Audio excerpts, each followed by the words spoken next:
12월 12일 하루를 새롭게 여는 말씀 시작합니다. 기도하겠습니다. 하나님 아버지 감사합니다. 오늘도 우리에게 새로운 하루를 주셨습니다. 주님의 은혜 가운데 오늘도 나아가게 하시고 하나님의 말씀을 붙잡고 그것이 내 삶의 기준으로 삼고 오늘도 주님 앞에 승리하는 복된 하루가 될 수 있도록 인도하여 주시옵소서. 하나님을 경외하는 자를 하나님 기뻐하시고 그에게 복을 주신다 했사오니 오늘도 하나님을 온전하게 경외할 수 있는 거룩한 믿음의 백성들이 다 될 수 있도록 인도하여 주시옵소서. 나라가 많이 혼란스럽습니다. 오늘도 하나님 이 나라를 지켜주시어서 주님께서 은혜를 베풀어 주시고 평강으로 인도하여 주시옵소서. 예수 그리스도 이름으로 기도합니다. 아멘. 다시 찬송가 320장 함께 찬송하겠습니다.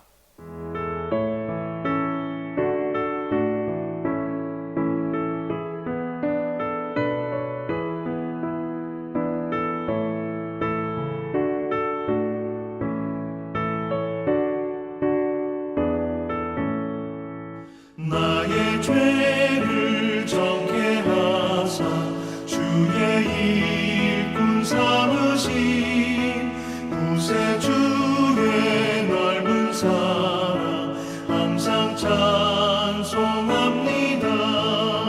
나를 일꾼 삼으신 주 크신 능력 주시고 언제든지 주 뜻대로 사용하여 주소서. 내게 부어주시려고 은혜 예비하신 주 주의 은혜 채워주사 능력 있게 하소서.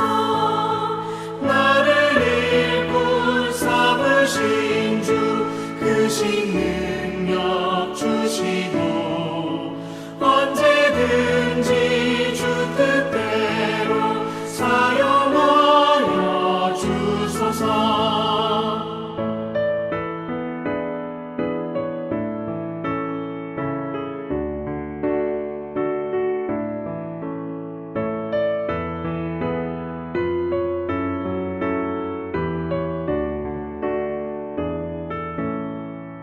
죄의 짐을 풀어주신 주의 능력 크도다. 나를 피로 사신 예수 내 맘속에 오소서. 나를 일꾼 삼으신 주 크신 능력 주시고 언제든지 주 뜻대로 사용하여 주소서. 주여 내게 성령으로 충만하게 채우사 생명수가 강물처럼 흐르게 하옵소서. 나를 일꾼 삼으신 주 크신 능력 주시고 언제든지 주 뜻대로 사용하여 주소서.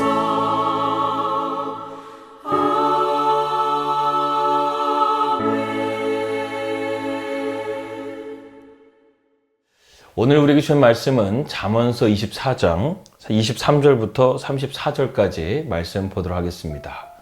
이것도 지혜로운 자들의 말씀이라. 재판할 때에 낯을 보아주는 것이 옳지 못하니라. 악인에게 내가 옳다 하는 자는 백성에게 저주를 받을 것이요 국민에게 미움을 받으려니와 오직 그를 견책하는 자는 기쁨을 얻을 것이요 또 좋은 복을 받으리라. 적당한 말로 대답함은 입맞춤과 같으니라. 내 일을 밖에서 다스리며 너를 위하여 밭에서 준비하고 그 위에 내 집을 세울지니라. 너는 까닭없이 내 이웃을 쳐서 증인이 되지 말며 내 입술로 속이지 말지니라. 너는 그가 내게 행함같이 나도 그에게 행하여 그가 행한 대로 그 사람에게 갚겠다 말하지 말지니라. 내가 게으른 자의 밭과 지혜 없는 자의 포도원을 지나며 본즉 가시덤불이 그 전부에 퍼졌으며 그 지면이 거친 풀로 덮였고 돌담이 무너져 있기로 내가 보고 생각이 깊었고 내가 보고 훈계를 받았노라.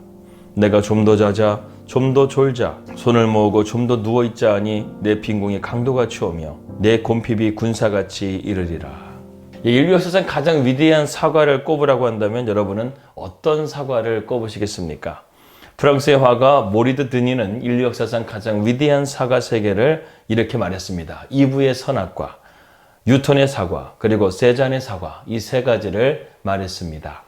이브의 사과는 선악과에 관한 것이었고, 또 뉴턴의 사과는 머리 위에 떨어지는 것을 보고 만류의 인력의 법칙을 발견했던 것이었고, 또 세잔의 사과는 세잔이 프랑스 근대화의 아버지로 또 불리는 가운데서 그가 사과를 통해서 과거의 전통적인 양식에서 객관적인 대상을 보게 되었다.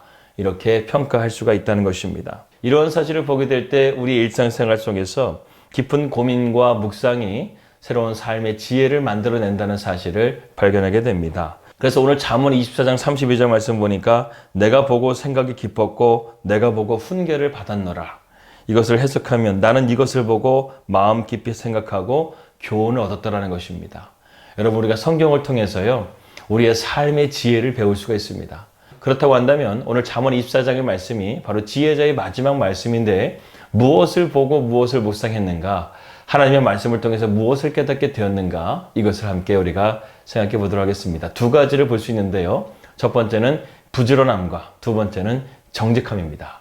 본문 말씀 30절과 31절 말씀 보겠습니다. 내가 게으른 자의 밭과 지혜 없는 자의 포도원을 지나며 본즉 가시덤불이 그 전부에 퍼졌으며 그 지면이 거친 풀로 덮였고 돌담이 무너져 있기로 내가 보고 생각이 깊었고 내가 보고 훈계를 받았노라.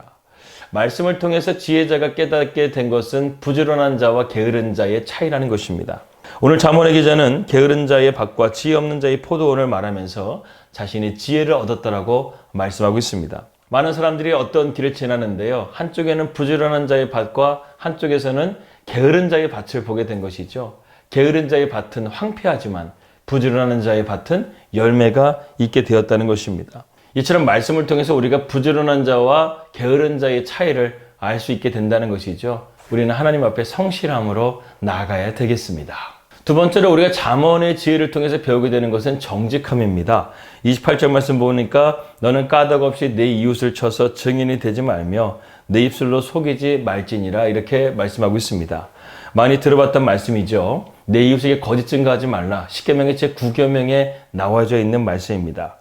여호와께서 미워하시는 것, 우리가 잠언서 6장에서 우리가 함께 배웠죠. 거만한 눈과 거짓말하는 혀와 무고한 피를 흘리는 손과 흉계를 꾸미는 마음과 나쁜 일에 재빠른 발과 거짓 증언하는 자와 형제들 사이에 이간을 붙이는 자들, 이렇게 7가지에 대해서 말씀하고 있습니다. 그런데요, 여기서 보게 되면 우리의 말과 관련된 하나님께서 미워하시는 죄가 3가지가 나옵니다. 거짓말하는 혀, 거짓 증언하는 자, 형제들 사이에서 중상모략, 이간질을 하는 사람을 하나님께서 미워하신다고 말하고 있습니다. 어떻게 보게 되면 교만한 자가 가장 하나님께서 싫어하시지만 그 다음으로 거짓말하는 자, 정직하지 못한 자를 하나님은 더 미워하신다는 것이죠. 그러므로 우리 성도들은요, 정직함의 길로 나가야 됩니다. 하나님은 거짓말하는 자를 싫어하십니다. 그러므로 우리는 지혜의 하나님 말씀을 통해서 우리는 세상 가운데서 거짓이 아니라 정직한 길을 걸어가야 됩니다. 사도 바울은 우리에게 세상의 방법과 하나님의 방법이 충돌하게 될 때 우리는 무엇을 선택해야 되는가에 대해서 빌립보서 3장 8절 말씀에 이렇게 말씀하고 있습니다. 또한 모든 것을 해로 여김은 내 주 예수 그리스도를 아는 지식이 가장 고상하기 때문이라. 내가 그를 위하여 모든 것을 잃어버리고 배설물로 여김은 그리스도를 얻고. 바울은 자신이 알고 있었던 지식과 그런 모든 것들을 배설물로 여기고 하나님의 뜻을 따랐다라고 말씀하고 있습니다. 그러니까 우선순위가요, 하나님의 말씀에 있었다는 것입니다. 그런데 한번 생각해 보십시오. 바울이 가졌던 지식과 그가 가졌던 것들이 절대로 세상 가운데서 부족한 것이 아니었습니다. 그는 당시에 바리새인 학파 중에 최고의 스승이었던 가말리엘이 제자였고, 또한 그는 로마의 시민권자로서 그러한 명예를 쉽게 버릴 수 있는 것들이 아니었다는 것이죠. 그러나 하나님을 알게 된 이후에 그는 예수님을 얻는 것이 세상의 그 어떤 것들보다도 자기가 가지고 있는 것을 배설물로 여길지라도 예수님을 얻는 것이 더 중요하다. 예수님의 뜻을 따르는 것이 더 중요하다. 이렇게 생각을 했다라는 것입니다. 오늘도 우리의 삶이요, 세상의 방법과 충돌하게 될 때 하나님의 뜻을 기준으로 삼고 그 말씀대로 살아갈 수 있기를 주님의 이름으로 축복합니다. 또 중요한 것은 우리가 지혜를 알기만 하고 그것을 적용하지 못하게 될 때, 실천하지 못하게 될 때 내 삶 가운데 능력이 나타날 수가 없다는 것이죠. 오늘 잠언서 24장 34절과 34절 말씀 보니까 내가 좀 더 자자, 좀 더 졸자, 손을 모으고 좀 더 누워있자 하니 내 빈공이 강도같이 오며 내 곰핍이 군사같이 이르리라. 하나님의 말씀에 대해서 우리가 게으른 자가 되게 되면 우리의 영적인 상태도 이렇게 나태해지게 되고 태만해지게 된다는 것입니다. 지혜를 발견하고도 우리가 그것을 따르지 않게 되게 되면 마치 밭을 제대로 가꾸지 않은 게으른 자의 밭처럼 황폐하게 될 것이요. 또 우리의 삶 가운데 가난과 궁핍이 찾아오게 된다는 것이죠. 그러므로 우리가 하나님의 말씀을 바르게 받고 또 그 말씀을 순종함을 통해서 저와 여러분들의 삶이 풍성한 삶이 될 수 있기를 축복합니다. 우리가 하나님 앞에 게으른 자가 되면 예수님께서 이렇게 엄하게 경고하십니다. 이미 도끼가 나무 뿌리에 놓였으니 좋은 열매를 맺지 아니하는 나무마다 찍혀 불에 던져지리라. 좋은 나무는 무엇일까요? 그 열매로서 가치를 알 수 있다는 것이죠. 우리가 좋은 마을이라고 한다고 한다면 그 마을의 시설이 좋다? 아니에요. 그 마을의 사람들이 좋기 때문에 좋은 마을이라는 평가를 받는 것입니다. 우리가 하나님 말씀 가운데 순종함을 통해서 믿음의 사람이다 이러한 소리를 들어야 되지 않겠습니까? 게으르고 거짓말하는 사람은요, 그 나무 밑에 도끼가 찍혀 있는 상태라는 사실을 깨달아야 됩니다. 하나님과 모세를 대적했던 애굽왕이 그러했고 다윗을 대적했던 사울왕이 그러했고 성령을 속이려고 했던 아나니아와 삽비라가 그랬던 것처럼 그들은 자기 밑에 찍혀 있는 도끼를 보지 못하고 나쁜 열매를 맺게 되었다는 것이죠. 그러한 영적인 눈이 없었기 때문에 그들은 결국 비참한 최후를 맞이하게 됩니다. 사랑하는 성도 여러분, 우리에게는 말씀을 바르게 볼 수 있는 영적인 눈이 있어야 됩니다. 그래서 우리가 세상의 가치와 충돌하게 될 때 우리는 하나님의 가치를 따르고 하나님의 말씀을 따라야 되겠습니다. 하나님께서는 우리에게 확실한 증거이신 예수 그리스도의 복음을 우리에게 주셨습니다. 그리고 우리가 하나님 자녀로서 살아가야 될 말씀을 주셨습니다. 그 말씀을 비추어 보게 될 때 우리가 잘못된 삶을 살아가게 된다고 한다면 거기에 따르는 대가와 심판은 반드시 있다는 것이죠. 우리가 이러한 하나님의 지혜의 말씀을 배움을 통해서 오늘도 부지런한 자가 되시고 정직한 자의 길을 걸어가실 수 있기를 주님의 이름으로 축복합니다. 기도하겠습니다. 하나님 아버지 감사합니다. 오늘 잠언의 말씀을 통해 우리가 부지런함과 정직함의 길이 무엇인지를 배우게 되었습니다. 하나님 아버지, 우리가 세상을 살아갈 때 세상의 가치와 하나님의 가치가 충돌하게 될 때 우리가 무엇을 선택해야 되는지를 항상 깨닫고 그러한 지혜를 우리에게 주셔서 우리가 오늘도 세상을 살아갈 때 하나님의 말씀 가운데 순종함을 통해 승리하는 능력의 종들이 다 될 수 있도록 인도하여 주시옵소서.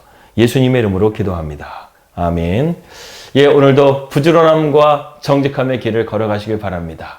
하나님은 오늘도 우리와 함께 하십니다. 할렐루야.